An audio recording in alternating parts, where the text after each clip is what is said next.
Attorney General Jeff Sessions announced a federal investigation into Saturday's violence in Charlottesville. The FBI and the DOJ's civil rights attorneys are on the ground as we speak. In a statement on this new investigation, the Attorney General says the racial bigotry and hatred witnessed in Virginia yesterday, quote, betrays the core values of America. Here to provide insight into the DOJ's next steps, civil rights attorney Ashley Merchant. Ashley, great to see you. Thanks so much. Thank you. It's great to see you as well. It always sounds impressive when you have the DOJ come in, when the FBI goes in with their FBI windbreakers. It's a great visual. Real world, though, what does this mean? We need some decisive action. We need some action from the FBI, from Jeff Sessions, from the federal government. We need more than just an investigation at this point. This is a civil rights crime. This is a crime, because a civil rights federal crime, because it goes to the heart of the First Amendment. Really, what's happened is these people were there exercising their First Amendment right.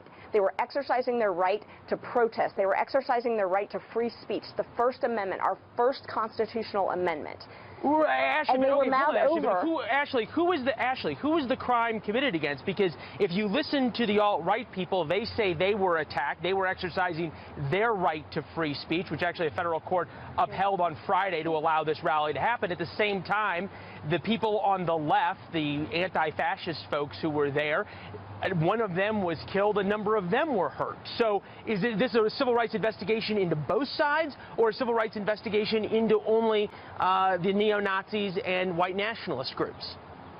It's going to depend on what the person who actually plowed into these people, what was actually in his head. So if he was trying to curtail the free speech of the folks that were there protesting against the white supremacists, then it would be a civil rights investigation against those people's First Amendment right. What's really important to note, though, is everybody's got a First Amendment right here. So the people who were there, what they're calling the far right folks, the white supremacists, they have a First Amendment right.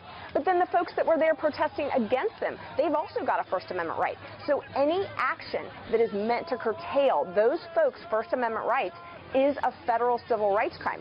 And it goes beyond that, though. I mean, this is essentially terrorism. Let's say that this gentleman, that he plowed into these folks to try and quiet their right, try and quiet the fact that they were speaking out against something that was so awful.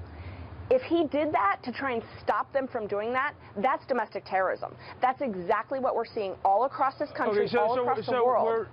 Ashley, hold on. Let's not get ahead of ourselves. The person you're talking about is James Field, the alleged driver of that car. He has been charged in state court by the Albemarle County Sheriff's Department or the Charlottesville Police Department, depending on who actually issued the charges. We have his mugshot here. His mother is saying that she didn't think he was going to a white nationalist rally, but thought he was going to a Donald Trump rally. Take from that what you will. If all of a sudden, though, the way you're talking, this would become a federal case against him, not a state case. Without a doubt, it becomes a federal case because his act of murder was trying to stop someone from exercising their federally protected right to freedom of speech.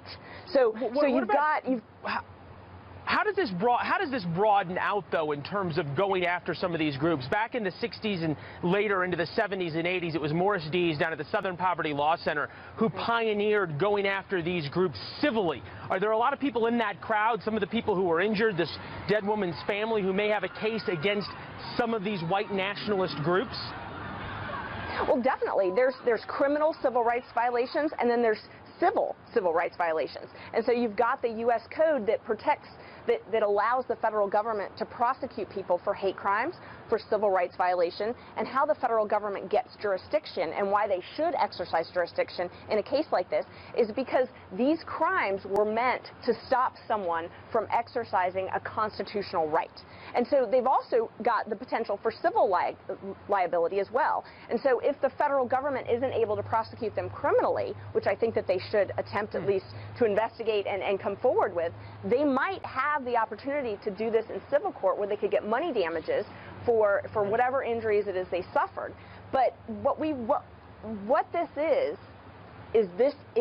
terrorism. This is a hate crime. And I know that folks don't want to look at it that way, but when you've got Ashley, I'm not sure. Yeah. Ashley, I'm not sure who folks are who want to look at it. We've had United States senators, Republican U.S. senators say that it's terrorism and say that it needs to be gone after. So we appreciate your insights. Thank you very much. Worth noting, at least that one of these alt-right groups told the Charlottesville paper that they will be back. So we'll have to see what the security arrangements would be when that happens. Thank you, Ashley. Liz has more. Thank you.